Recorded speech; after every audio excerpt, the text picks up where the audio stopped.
Hey, this is Rebecca at Faith Hope and Wellness, and we have been talking over the past several weeks about chronic inflammatory response syndrome. And so we have been talking what is CIRS, and then the symptoms of CIRS, and now we're going to be talking about some treatment. Now,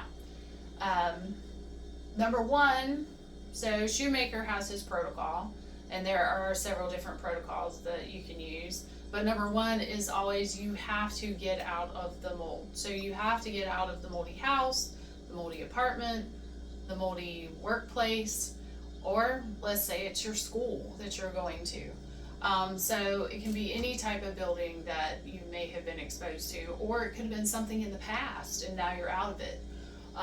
Those toxins do, and they can, if number two, your detox pathways are blocked and the drainage system doesn't work, then your toxins are still going to be in you. So what is number two?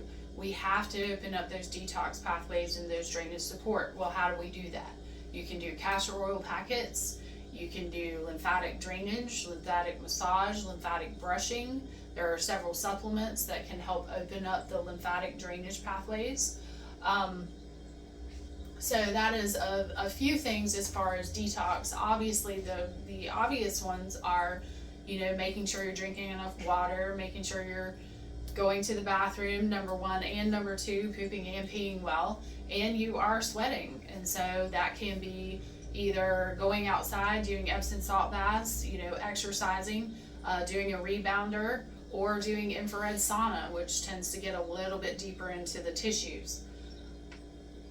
So that accompanied when you get into that deeper detox will lead to number four. But number three, if you do have a component of mast cell is histamine intolerance. So with mast cells live in the skin and they can increase histamine. So histamine responses, hives, anxiety, stomach pain, rashes, irritability, those type things can cause these toxins can cause your body to go into a mast cell response. So a lot of times we have to control the mast cell response with things like quercetin or ketotifen or Pepcid or H1 blockers like Claritin, and Singulair is a leukotriene inhibitor, but you can do Claritin and Zyrtec and Allegra. So different things to support and lower your mast cell symptoms.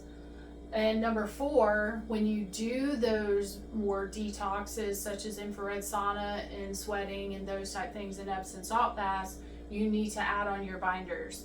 Your binders can be cholestyramine, they can be charcoal, they can be bentonite clay, zeolite clay, different things to help bind up those toxins and help them get out of your system easier.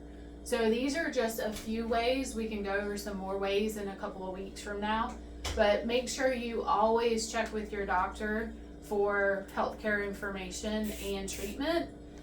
These are just some ideas and suggestions. So I hope y'all have a good week, and we will talk to you later.